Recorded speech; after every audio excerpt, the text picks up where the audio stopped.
ಧಾರವಾಡ ಜಿಲ್ಲಾ ಪಂಚಾಯಿತಿ ಮಾಜಿ ಅಧ್ಯಕ್ಷ ಯೋಗೇಶ್ ಗೌಡ ಕೊಲೆ ಪ್ರಕರಣದಲ್ಲಿ ಜೈಲಿನಲ್ಲಿದ್ದಂತಹ ಶಾಸಕ ವಿನಯ್ ಕುಲಕರ್ಣಿಗೆ ಈಗ ಒಂದು ದೊಡ್ಡ ರಿಲೀಫ್ ಸಿಕ್ಕಿದೆ. ಅದು ಸುಪ್ರೀಂ ಕೋರ್ಟ್ ಕೊಟ್ಟಿರೋದು ಜಾಮೀನು ಮಂಜೂರಾಗಿದೆ.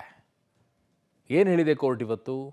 ಎಷ್ಟು ತಿಂಗಳ ಒಳಗಾಗಿ ಈ ಕೇಸನ್ನು ಇತ್ಯರ್ಥ ಮಾಡಿ ಅಂತ ಹೇಳಿದೆ? ಸ್ಟೋರಿ ನೋಡಿ. ಕಾಂಗ್ರೆಸ್ ಶಾಸಕ ವಿನಯ್ ಕುಲಕರ್ಣಿಗೆ ಬಿಗ್ ರಿಲೀಫ್. ಕೊಲೆ ಪ್ರಕರಣದಲ್ಲಿ ಸುಪ್ರೀಂ ಕೋರ್ಟ್ ಜಾಮೀನು. ಜಿಲ್ಲಾ ಪಂಚಾಯತ್ ಮಾಜಿ ಅಧ್ಯಕ್ಷ ಯೋಗೇಶ್ ಗೌಡ ಕೊಲೆ ಪ್ರಕರಣದಲ್ಲಿ ಜೈಲು ಪಾಲಾಗಿದ್ದ ಶಾಸಕ ವಿನಯ್ ಕುಲಕರ್ಣಿಗೆ ಬಿಗ್ ರಿಲೀಫ್ ಸಿಕ್ಕಿದೆ. ಜಾಮೀನು ಕೋರಿ ವಿನಯ್ ಕುಲಕರ್ಣಿ ಸಲ್ಲಿಸಿದ್ದ ಅರ್ಜಿ ವಿಚಾರಣೆ ನಡೆಸಿದ್ದ ಸುಪ್ರೀಂ ಕೋರ್ಟ್ನ ನ್ಯಾಯಮೂರ್ತಿ ಸಂಜಯ್ ಕರೋಲ್ ನೇತೃತ್ವದ ದ್ವಿಸದಸ್ಯ ಪೀಠ ವಿಚಾರಣೆ ನಡೆಸಿ ಜಾಮೀನು ಮಂಜೂರು ಮಾಡಿದೆ. ವಿನಯ್ ಕುಲಕರ್ಣಿ ಪರ ಸಿದ್ಧಾರ್ಥ ಲೂಥ್ರಾ ವಾದ ಮಂಡಿಸಿದರು. ವಿನಯ್ ಪರ ವಕೀಲರ ವಾದ: ಸಾಕ್ಷ್ಯಗಳ ವಿಚಾರಣೆ ಮುಕ್ತಾಯವಾಗಿದೆ. ಈ ಹಂತದಲ್ಲಿ ಸಾಕ್ಷ್ಯನಾಶ ಮಾಡಲಾಗದು, ಸಾಕ್ಷಿಗಳ ಮೇಲೆ ಪ್ರಭಾವ ಬೀರಲಾಗದು. ಇತರೆ ಆರೋಪಿಗಳಿಗೆ ಜಾಮೀನು ನೀಡದೆ ವಿನಯ್ಗೆ ಜಾಮೀನು ನೀಡಿದರೆ ಸಮಸ್ಯೆ ಇಲ್ಲ ಅಂತ ಆರೋಪಿ ವಿನಯ್ ಕುಲಕರ್ಣಿ ಪರ ಸಿದ್ಧಾರ್ಥ ಲೂಥ್ರಾ ವಾದ ಮಂಡಿಸಿದರು. ಇದಕ್ಕೆ ಸಿಬಿಐ ಪರ ವಕೀಲರಿಂದ ಆಕ್ಷೇಪ ವ್ಯಕ್ತವಾಯಿತು. ಸಿಬಿಐ ಪರ ವಕೀಲರ ವಾದ: ವಿನಯ್ ವಿರುದ್ಧ ಮತ್ತೊಂದು ಪ್ರಕರಣ ಇದೆ, ಮತ್ತೊಂದು ಕೇಸ್ನಲ್ಲಿ ಆರೋಪಿ ಭಾಗಿಯಾಗಿದ್ದಾರೆ, ಹೀಗಾಗಿ ಜಾಮೀನು ನೀಡುವುದು ಬೇಡ ಅಂತ ವಾದಿಸಿದರು. ಈ ವೇಳೆ ಮಧ್ಯಪ್ರವೇಶ ಮಾಡಿದ ಪೀಠ ವಿನಯ್ ಕುಲಕರ್ಣಿಗೆ ಜಾಮೀನು ನೀಡಿದೆ.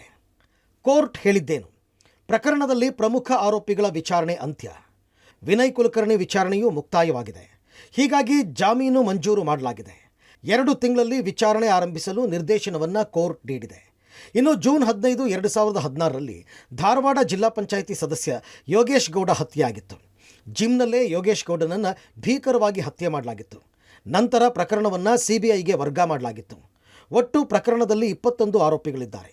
ರಾಜಕೀಯ ವೈಷಮ್ಯದಿಂದ ವಿನಯ್ ಕುಲಕರ್ಣಿ ಹತ್ಯೆಗೆ ಸಂಚು ಮಾಡಿದ್ದಾರೆ ಅಂತ ಆರೋಪಿಸಲಾಗಿದೆ. 2021ರಲ್ಲಿ ಪ್ರಕರಣದಲ್ಲಿ ಜಾಮೀನು ಪಡೆದಿದ್ದ ವಿನಯ್ ಕುಲಕರ್ಣಿ ಸಾಕ್ಷಿ ನಾಶ ಮಾಡಲು ಯತ್ನಿಸಿದ್ದಾರೆ ಅಂತ ಆರೋಪಿಸಿ ಸುಪ್ರೀಂನಲ್ಲಿ 2025ರ ಜೂನ್ನಲ್ಲಿ ಜಾಮೀನು ರದ್ದಾದ ಬಳಿಕ ಮತ್ತೆ ಜೈಲು ಪಾಲಾಗಿದ್ದರು. ಜಿಲ್ಲಾ ಪಂಚಾಯತ್ ಸದಸ್ಯ ಯೋಗೇಶ್ ಗೌಡ ಕೊಲೆ ಪ್ರಕರಣಕ್ಕೆ ಸಂಬಂಧಪಟ್ಟಂತೆ ಶಾಸಕ ವಿನಯ್ ಕುಲಕರ್ಣಿಗೆ ಇವತ್ತು ಸುಪ್ರೀಂ ಕೋರ್ಟ್ ಜಾಮೀನು ಮಂಜೂರು ಮಾಡಿದೆ. ಈ ಹಿಂದೆ ಸಾಕ್ಷ್ಯಾಧಾರಗಳ ಮೇಲೆ ಪ್ರಭಾವ ಬೀರಬಹುದು ಅನ್ನುವಂತಹ ಕಾರಣಕ್ಕೆ 2025 ಜೂನ್ನಲ್ಲಿ ಅವರ ಜಾಮೀನನ್ನ ರದ್ದು ಮಾಡುವಂತ ಕೆಲಸವನ್ನ ಸುಪ್ರೀಂ ಕೋರ್ಟ್ ಮಾಡಿತ್ತು. ಜಾಮೀನು ಕೋರಿ ವಿನಯ್ ಕುಲಕರ್ಣಿ ಸುಪ್ರೀಂ ಕೋರ್ಟ್ಗೆ ಅರ್ಜಿಯನ್ನ ಸಲ್ಲಿಸಿದ್ರು.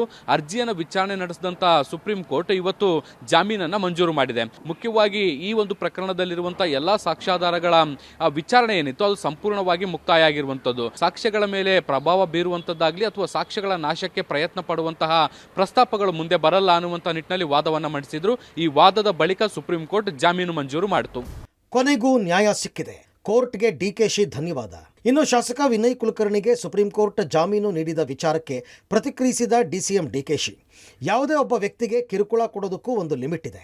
ಬಹಳ ಅಧಿಕಾರ ದುರುಪಯೋಗ ಮಾಡಿಕೊಂಡು ರಾಜಕೀಯವಾಗಿ ಕ್ಲೋಸ್ ಆಗಿದ್ದ ಕೇಸನ್ನು ಯಡಿಯೂರಪ್ಪ ಸರ್ಕಾರ ಸಿಬಿಐ ತನಿಖೆಗೆ ಕೊಟ್ಟು ತೊಂದರೆ ಕೊಡ್ತಾ ಇದ್ರು.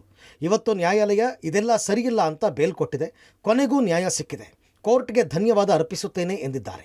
ಯಾರೇ ಒಬ್ಬ ವ್ಯಕ್ತಿಗೆ ಹ್ಯಾರಾಸ್ಮೆಂಟ್ ಮಾಡಬೇಕಾದ್ರೂ ಕೂಡ ಒಂದು ಲಿಮಿಟೇಷನ್ ಇದೆ. ಸೊ ಭಾಳ ಅಧಿಕಾರನ ದುರುಪಯೋಗ ಮಾಡಿಕೊಂಡು ರಾಜಕೀಯವಾಗಿ ಕ್ಲೋಸ್ ಆಗಿದ್ದ ಕೇಸ್ನ ತಿರ್ಗಾ ಯಡಿಯೂರಪ್ಪ ಗೌರ್ಮೆಂಟು ಸಿಬಿಐಗೆ ಹ್ಯಾಂಡ್ ಓವರ್ ಮಾಡಿ ತೊಂದರೆ ಕೊಡ್ತಾ ಇತ್ತು. ನಾವೇನು ಮಾತಾಡಲಿಲ್ಲ, ನ್ಯಾಯಾಲಯಕ್ಕೆ ತಲೆಬಾಗಿ ಗೌರವನ ಕೊಟ್ಟು ನ್ಯಾಯವನ್ನು ಕೊಟ್ಟಿದೆ. ಅವ್ರಿಗೆ ಗೌರವದಿಂದ ಅವ್ರಿಗೆ ಏನು ಅಭಿನಂದನೆ ಕೂಡ ಅರ್ಪಿಸಲಿಕ್ಕೆ, ಧನ್ಯವಾದಗಳನ್ನು ಅರ್ಪಿಸಲಿಕ್ಕೆ ಪ್ರಯತ್ನ ಮಾಡಿ. ವಿನಯ್ ಕುಲಕರ್ಣಿಗೆ ಜಾಮೀನು. ಧಾರವಾಡದಲ್ಲಿ ಬೆಂಬಲಿಗರ ಸಂಭ್ರಮ. ಧಾರವಾಡ ಶಾಸಕ ವಿನಯ್ ಕುಲಕರ್ಣಿಗೆ ಜಾಮೀನು ಸಿಕ್ಕ ಹಿನ್ನೆಲೆಯಲ್ಲಿ ಧಾರವಾಡದಲ್ಲಿ ಬೆಂಬಲಿಗರಿಂದ ಸಂಭ್ರಮಾಚರಣೆ ನಡೆಸಲಾಗಿದೆ.